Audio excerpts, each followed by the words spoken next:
하나님께 예배하신 여러분들을 나사렛 예수 이름으로 환영합니다. 그리스도의 평강과 은혜가 함께하기를 축복하오며 찬송가 우리 같이 드리지요. 찬송가 168장입니다.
무덤에 누워 쉬시는 주님을 바라보며 우리의 영혼이 주님의 생애를 기억하고 다시 오실 그날을 기다릴 수 있게 하여 주시니 감사를 드립니다. 그 복된 소망을 가지고 살아가면서 성령께서 우리 가운데 그리스도 예수의 말씀을 기억나게 하여 주옵시고 하나님의 인도하신 가운데에 예수께서 그의 말씀을 이루어가셨던 것처럼 우리의 삶도 하나님의 말씀을 이루어가는 삶이 되게 하여 주옵소서.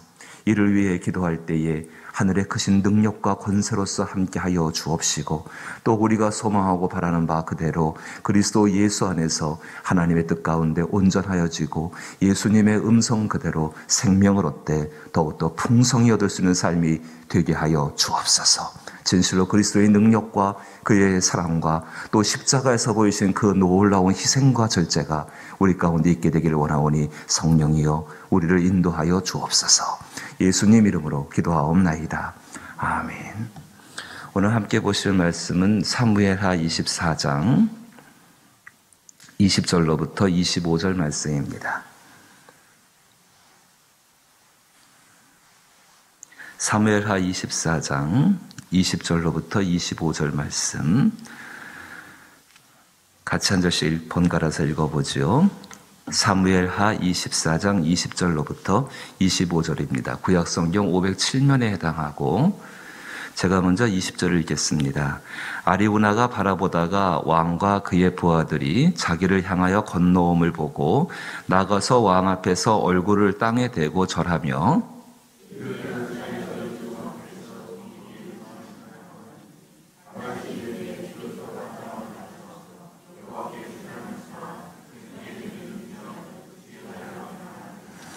아리우나가 다윗에게 이르되 원하건대 내 주 왕은 좋게 여기시는 대로 취하여 드리소서. 번제에 대하여는 소가 있고 뗄 나무에 대하여는 마당질하는 도구와 소의 멍에가 있나이다.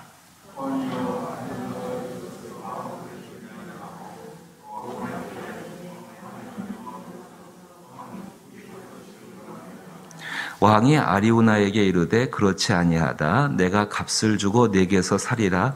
값 없이는 내 하나님 여호와께 번제를 드리지 아니하리라 하고 다윗이 은 50세겔로 타작마당과 소를 사고 그곳에서 여호와를 위하여 제단을 쌓고 번제와 화목제목을 드렸더니 이에 여호와께서 그 땅을 위한 기도를 들으시매 이스라엘에게 내리는 재앙이 그쳤더라. 아멘.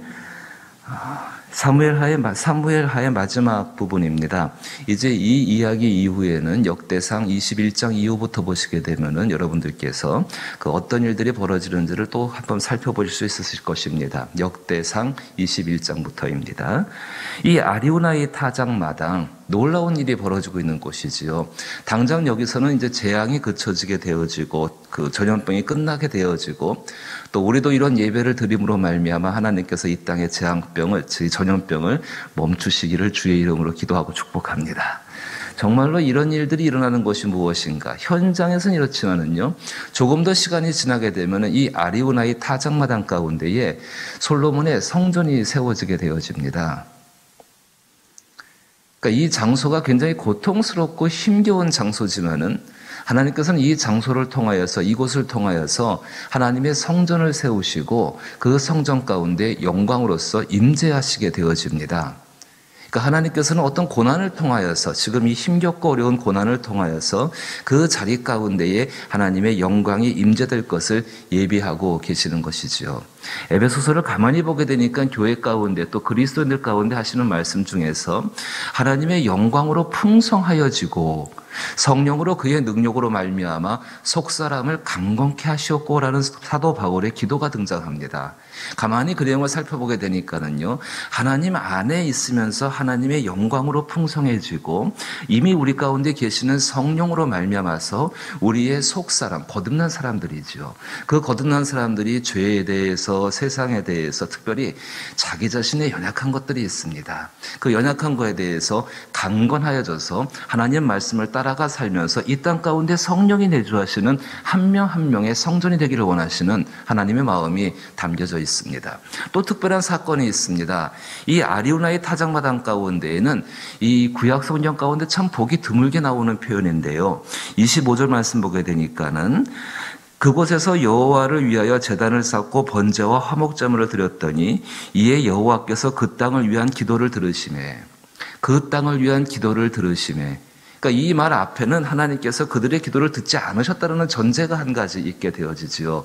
당장 사무엘 그 하만을 살펴보아도 하나님께서 기도를 듣지 아니하시고 그 땅에 가뭄을 내리신 적이 있었습니다. 기억나십니까? 사무엘하 21장 사건이었죠. 1장부터 15절, 사무엘하 21장 1절부터 15절 말씀 보시게 되면은 다윗이 언약을 잊어버립니다. 그 언약을 잊어버리게 되어지고 하나님께서 다시 하나님께서 그 언약을 기억나게 하시고, 약속이죠. 그 약속을 기억나게 하시고 그 약속을 지키는 신실함이 회복되어진 연후에 다시 그 땅에 기도를 들으시고 가뭄을 내리지 아니하셨다. 가뭄을 그치게 하셨다. 기도를 들으시는 역사죠. 그때도 한 여인의 희생이 있었습니다. 인내가 있었습니다. 오늘 마찬가지로 다윗도 여기서 이 아리우나의 타작마당, 이 보십시오. 아리우나가 20절 말씀 보니까는 왕이 이제 자기에게 그 제사를 지내기 위해서 또 선지자 갓과 함께 이렇게 다가오게 되어집니다. 그러니까 이 아리우나는 유대인이 아닙니다. 이방인입니다. 얼마나 이게 참 큰일이겠습니까? 그러니까 얼른 나가가지고 여기서 왜 오셨습니까? 내가 하나님께 제사를 드려서 명분 충분합니다. 야, 하나님께 제사를 드려서 이제 이 전염병을 그치게 하기를 원한다. 그러니까 이 아리우나가 얼마나 감격스럽습니까? 보통 우리 신앙인의 모습이 그렇지 않습니까? 하나님의 일 앞에 정말 감격하고 그 일 가운데 무엇인가 자기의 것을 드리고 싶은 마음이 당연히 그 가운데 있습니다. 그래서 이 아리우나가 여기 제단을 그 20절, 21절 말씀 보니까 이르되 어찌하여 내 주 왕께서 종에게 임하시나이까 하니 다윗이 이르되 내게서 타작마당을 사서 여호와께 제단을 쌓아 백성에게 내리는 재앙을 그치게 하려 함이라 하는지라. 다윗의 모습을 가만히 보십시오. 그 표현 보시면은 내게서 타작마당을 어떻게 해요? 사서라고 등장합니다. 값을 치르겠다는 거죠. 보통 우리 사람들 욕심 조금 가지고 명분 가지고 따지고 살게 되어지면은 이렇게 거룩한 하나님의 일 가운데 이게 그게 아니라 내가 당연히 내놓아야 돼 뭐 이렇게 말할 것 같은데, 그렇게 말하지 않고 다윗의 중심이 지금 완전하게 회복되어져 있는 것을 성경이 암시적으로 보여주고 있습니다. 타작마당을 사서 여호와께 제단을 쌓아 백성에게 내리는 재앙을 그치게 하려 함인지라. 아리우나가 다윗에게 이르되 원하건대 내 주 왕은 좋게 여기시는 대로 취하여 드리소서. 번제에 대하여는 소가 있고 뗄나무에 대해서는 마당질하는 도구와 소의 멍에가 있나이다. 가만히 아리우나의 모습을 보십시오. 내 주 왕은 좋게 여기신 대로 취하여 드리소서. 번제에 대하여는 소가 있고 뗄 나무에 대해서는 마당질하는 도구와 소의 멍에가 있나이다. 사실 아리우나가 얼마나 잘 사는지는 모르겠습니다. 근데 단순하게 생각해 보면은 이 타작마당 가운데 여기 나오는 이 소라든지 멍에라든지 그 뗄나무 같은 것, 사실상 이 아리우나의 전 재산에 해당하게 됩니다. 이것을 드리고 나게 되어지면은 이 아리우나는 어떻게 살 수 있을까? 막막해질 수도 있는 그러한 입장이 될 수도 있겠지요. 근데 아리우나는 기꺼이 하나님의 일을 위해서 이것들을 드리고 있습니다. 자기의 전부를 드리고 있는 것입니다. 그 미래를 생각하지 아니하고 하나님께 자신의 모든 것을 드려서 하나님의 일이 이루어지기를 원하는 그 마음이죠. 그 마음이 예수 그리스도의 마음이십니다. 이 땅 가운데에 우리 가운데에는 흉악한 문제, 단순히 전염병이라고만 해서 그것이 크게 보일 뿐이지 그 외에도 흉악하고 악한 문제는 얼마나 많이 있습니까? 조금만 생각을 멈추고 돌아보게 되어지면은 너무너무 위험하고 너무너무 어렵고 너무너무 절박하고 너무너무 목마르고 그렇게 될 수밖에 없는 것. 거기에다가 눈에 보이지 않는 죄의 문제라든지 영적인 문제는 참 우리가 어떻게 할 수 없는 것. 그 앞에서 무기력하고 무능력하고 그 가운데 좀 깨워서 잘하면 좋은데 그렇지도 못하고 늘 넘어지기 쉬운 사람이고 늘 이렇게 무능력하고 무기력한 모습. 그 모습이 또 실수가 많은 모습. 꼭 베드로 같습니다. 그 모습처럼 될 수밖에 없는 것인데 그리스도 예수가 이런 사람들 가운데 그 문제, 그 멍에를 벗겨주시기 위해서 당신의 모든 것들을 십자가 위에서 버리신 것, 그 마음이 여기에 등장합니다. 이 말씀 바라보면서 단순히 우리 가운데 있는 전염병이라는 그 문제뿐만 아니라 우리의 일생 가운데 있는 어려운 문제뿐만 아니라 그 문제를 바라보는 데서 우리의 시선을 바꿔서 히브리서가 말씀하고 있는 것처럼 믿음의 주여 온전케 하시는 그리스도 예수께 우리의 시선을 고정시킬 수 있는 놀라운 역사가 있기를 주의 이름으로 축복합니다. 다윗의 모습이 더 뛰어납니다. 자, 그렇게 아리우나가 모든 것을 드렸습니다. 이 왕이 보통 왕 같으면은 당연히 그렇게 해야지 뭐 이렇게 할 수 있는데 이 다윗이 특별한 것이 거기에 등장합니다. 이제 22절 보니까는 왕이여 아리우나가 이것을 다 왕께 드리나이다 하고 또 왕께 아뢰되 왕의 하나님 여호와께서 왕을 기쁘시게 받기를 원하나이다. 왕이 아리우나에게 이르되 그렇지 아니하다. 내가 값을 주고 내게서 살이라. 값 없이는 내 하나님 여호와께 번제를 드리지 아니하리라 하고 다윗이 은 50세겔로 타작마당과 소를 샀고 이야기하며 그곳에서 여호와를 위하여 제단을 쌓고 번제와 화목제를 드렸더니 저는 조금 이렇게 길게 읽은 이 말씀을 이 두 단어로 정리하고 싶습니다. 정당한 대가를 치르자. 정당한 대가를 치르자. 우리의 힘으로 치르자는 거 아닙니다. 이 대가를 치르자고 하니까 벌써 얼굴이 확 굳어지시는 모습들이 보이는데 그게 아닙니다. 그리스도 예수께서 하나님과의 관계를 화목하기 위해서 정당한 대가를 치르셨습니다. 어디에 들어가야 되는데요. 그 입장료를 아버지가 다 지불했습니다. 그럼 자녀는 어떡합니까? 또 어디 가서 돈을 구해다 입장료를 내는 것이 아니라 그냥 들어가면 됩니다. 근데 그게 그렇게 어려워요. 왜 그럴까요? 우리 안에 자기의 의들이 있어서 그렇습니다. 그리스도 예수만을 신뢰하고 온전히 들어갈 수 있다는 것, 그거면 충분한데, 그 믿음이면 충분한데 정당한 대가를 치른다 그러니까는 벌써 내 마음속에 부담이 되어지고 힘이 되는 어려워지는 것입니다. 그리스도 예수가 정당한 대가를 치르셨습니다. 그래서 더 이상 세상이나 죄나 사망이 우리에게 무엇인가를 또 하나님께 무엇인가를 요구하지를 못합니다. 이것을 믿을 수 있기를 축복합니다. 그 믿음이 우리 안에 있을 때 우리는 세상 가운데 자유롭습니다. 실패를 두려워하지 않습니다. 세상 가운데 이렇게 좀 어려워지고 힘겨워지는 것 가운데에서도 오히려 모든 것들, 이 모든 것을 해결하기 위해서 정당한 대가를 치르신 그리스도 예수를 믿는 믿음 가운데에서 우리는 하나님 앞에 기도할 수 있고 그가 주시는 것, 그 하나님이 주시는 복된 것들을 소망하며 기다릴 수 있게 되어지는 것입니다. 바로 그 마음을 가진 사람들이 성전에서 하나님을 섬기게 되어지는 것이지요. 지금 여기 가운데 다윗이 정당한 대가를 치르고 있습니다. 그리스도 예수의 모습을 나타내시는 것입니다. 우리 보고 또 나가서 너도 다윗처럼 정당한 대가를 치르는 삶을 살아라. 성경은 그렇게 요구하지 않습니다. 이미 그리스도 예수께서 이 모습을 미리 보여주셔 말미암아 그 정당한 대가를 치른 것 위에 하나님의 성전이 세워지고 그 하나님의 성전 가운데에 하나님의 영광의 임재가 임했습니다. 그럼 우리는 그 안에 그 예수를 믿으며 들어가는 삶을 살아야죠. 들어가는 것이 바로 그분을 믿는 믿음입니다. 세상이 어떻게 바뀐다 할지라도 정말로 그 믿음을 잃지 마시게 되기를 원합니다. 우리의 영혼과 우리의 일생과 또 하나님이 우리 가운데 복을 주셔주신 모든 소유물들, 그 소유물들이 전부 나의 것처럼 보이지만은 하나님의 것입니다. 그리고 하나님이 이미 기쁘시게 받으셨습니다. 오늘을 감사하며 오늘 가운데 정말로 하나님 앞에 기도하며 그리고 하나님을 찬송하며 이 한날 한날을 정당한 대가를 치르시는 그리스도 예수를 믿는 그 믿음 가운데 살아가면서 나도 정말로 누군가에게 이런 결박이 있을 때 전염병이 있을 때에 하나님께서 내게 은혜를 주시고 내게 기회를 주신다면 주여 기꺼이 이 일을 나도 감당하겠습니다.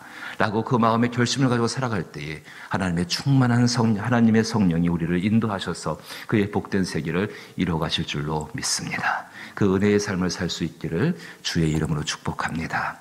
주기도문으로 예배 마칩니다. 하늘에 계신 우리 아버지여, 이름이 거룩히 여김을 받으시오며 나라의 임하옵시며 뜻이 하늘에서 이룬 것 같이 땅에서도 이루어지이다. 오늘날 우리에게 일용할 양식을 주옵시고 우리가 우리에게 죄 지은 자를 사하여 준 것 같이 우리 죄를 사하여 주옵시고 우리를 시험에 들게 하지 마옵시고 다만 악에서 구하옵소서. 대개 나라와 권세와 영광이 아버지께 영원히 있사옵나이다. 아멘. 우리 이것을 위해 기도하십시다. 우리의 모든 허물과 죄를 위하여 그 십자가에 죽으신, 그래서 하나님과 우리와의 화목을 위해서 정당한 대가를 치르신 그 예수 그리스도를 믿게 하시고 이 복음이 전파되게 하여 주옵소서.